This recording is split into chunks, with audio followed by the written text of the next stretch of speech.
Hello दोस्तों, नमस्ते।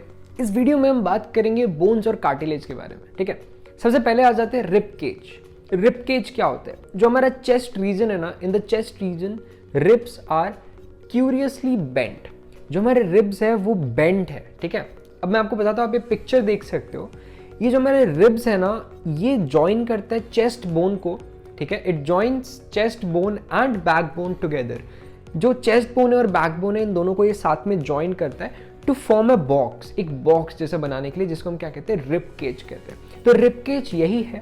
ठीक है, आप देख सकते हो पिक्चर में। रिब केज का काम क्या है? मोस्टली ना ये प्रोटेक्ट करता है हमारे कुछ इंटरनल ऑर्गन्स को, जैसे कि आपका लंग्स हो गया, आपका हार्ट हो गया। तो ये सारे कुछ इंटरनल ऑर्गन्स है, और भी इंटरनल ऑर्गन्स है जिनको ये प्रोटेक्ट करता है, ताकि जो एक्सटर्नली अगर उन पे कहीं से अटैक हो या एक्सटर्नली उन पे आपके अगर चोट लगने लग जाए तो कहीं से भी उनको चोट ना लगे, आपके बोन्स में इंपैक्ट है।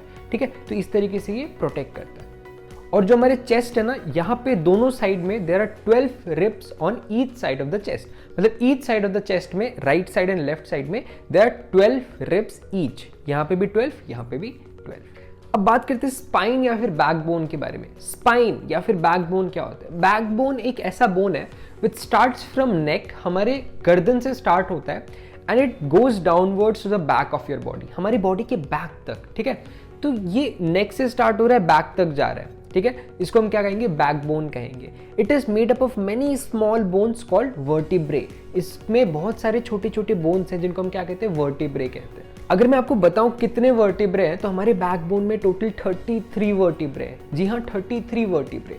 आप ये पिक्चर में देख सकते हो, ये हमारे बैकबोन का इमेज है। ठीक है, यहाँ पे 33 वर्टिब्रे है, एंड ये जो है, ये रिब केज जो होता है ना, ये जॉइंट है इन बोन से। ठीक है, मैंने आपको कहा था कि जो रिब्स होते हैं वो आपके चेस्ट बोन और आपके बैकबोन को ज्वाइन करता है। तो ये बैकबोन है और ये चेस्ट बोन में भी जाके ज्वाइन करता है, फिर वो रिब केज बनता है। तो ये बेसिकली आपका बैकबोन है जिसमें 33 वर्टिब्रे है। अगर जो आपका बैकबोन है ना, if the backbone was made up of only one bone, one long bone, अगर आपका बैकबोन सिर्फ एक लंबे बोन से बना हुआ होता ना, तो we would not be able to bend our body. हम अपनी बॉडी को कभी बेंड ही नहीं कर सकते। बात करते हैं स्कल के बारे में।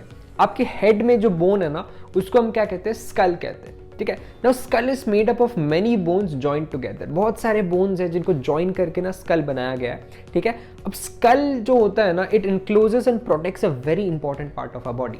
हमारी बॉडी के ना सबसे important, one of the most important part, very important part of our body, which is the brain, उसको क्या करता है? प्रोटेक्ट करता है, इनक्लोज करता है टाइटली, ताकि उस पर कोई इफेक्ट ना पड़ सके। बात करते हैं शोल्डर और पेल्विक बोन के बारे में।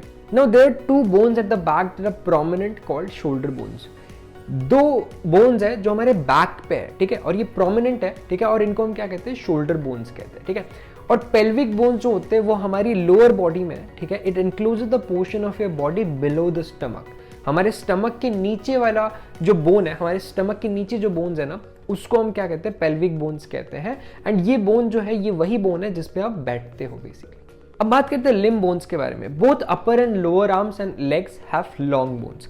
हमारे जो अपर आर्म्स है और जो लोअर आर्म्स है और हमारे लेग्स है, उन पे क्या है? लॉन्ग बोन्स है। ठीक है, now palm has many bones. हमारे जो पाम है, इसको हम पाम कहते हैं, इसमें बहुत सारे बोन्स है, और इसको हम क्या कहते हैं?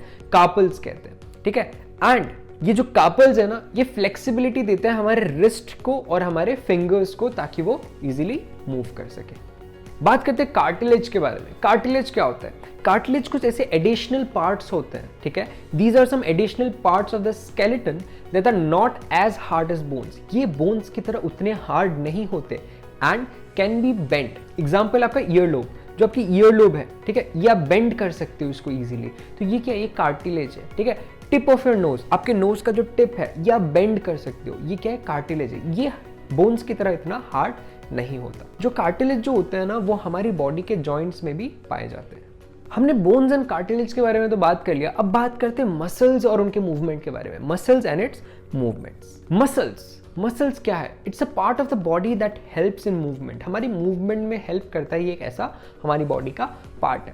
Muscle may be attach to bones, for example humans, और muscle may walk alone, for example earthworms. यानी कि ऐसा हो सकता है कि मसल्स या तो बोन्स के साथ अटैच्ड हो और वैसे काम करे, ठीक है, या तो ऐसा भी हो सकता है कि मसल्स अकेले अकेले काम कर रहे हो, फॉर एग्जाम्पल अर्थवर्म की बॉडी में, ठीक है। अब ह्यूमन बॉडी की जब हम बात करें तो वो मसल्स क्या होते हैं, बोन्स के साथ अटैच्ड होते हैं और वो वैसे ही वर्क करता है। लेकिन अर्थवर्म्स की बॉडी में हमने देखा कि अर्थवर्म्स में जो मसल्स होते हैं वो अकेले अकेले काम करते हैं, उनको बोन्स की जरूरत वैसे नहीं पड़ती। अब बात करते हैं हमारी बॉडी के मसल्स के बारे में, ठीक है। मसल्स जो होते हैं basically it works in pairs, ये पेयर्स में काम करते हैं। किस तरीके से, व्हेन कॉन्ट्रैक्टेड, जब ये छोटे हो जाते हैं ना तो मसल्स क्या होते हैं, वो शॉर्ट हो जाते हैं, ठीक है, स्टिफ हो जाते हैं, ठीक है, इजीली मूव नहीं करते एंड थोड़े से थिक हो जाते हैं, ठीक है। तो बोन्स को क्या करते हैं, पुल करते हैं, यानी कि खींचते हैं। अब बेसिकली यहाँ पे क्या हो रहा है, when one of them contracts, जब उन पैर में से ना कोई एक मसल जो है वो कॉन्ट्रैक्ट कर रहा है, यानी कि वो छोटा हो रहा है, तो वो बोन को अपनी तरफ पुल करता है,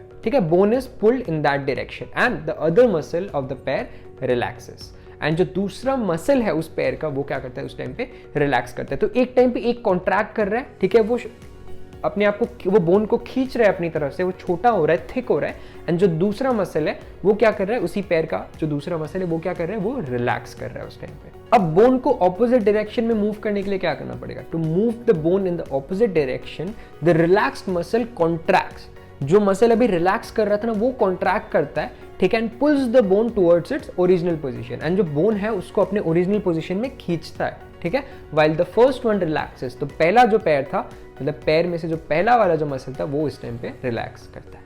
अब एक चीज यहाँ पे आपको ध्यान रखना है, बहुत इंटरेस्टिंग है, कि मसल जो है ना वो सिर्फ पुल कर सकता है, it can only pull and can not push, ये पुश नहीं कर सकता। इसीलिए thus two muscles have to work together to move a bone, यानी कि उस बोन को या किसी भी बोन को मूव करने के लिए दो मसल को साथ में काम करना पड़ेगा। क्यों? क्योंकि एक मसल उसको पुश नहीं कर सकता, राइट। अब क्योंकि जो ये मसल है वो पुश नहीं कर सकता, इसीलिए मान लीजिए पैर में एक मसल ने बोन को अपनी तरफ पुल किया, तो वापस अपने ओरिजिनल पोजीशन में कैसे आएगा, दूसरा वाला जो मसल है उस पैर में उसको भी वर्क करना पड़ेगा ताकि वो पुल करे, क्योंकि वो मसल तो पुश कर नहीं सकता। तो इसीलिए दोनों मसल्स को साथ में पैर में काम करना ही पड़ता है। इस वीडियो में इतना ही था, मिलते हैं अगले वीडियो में। Thank you.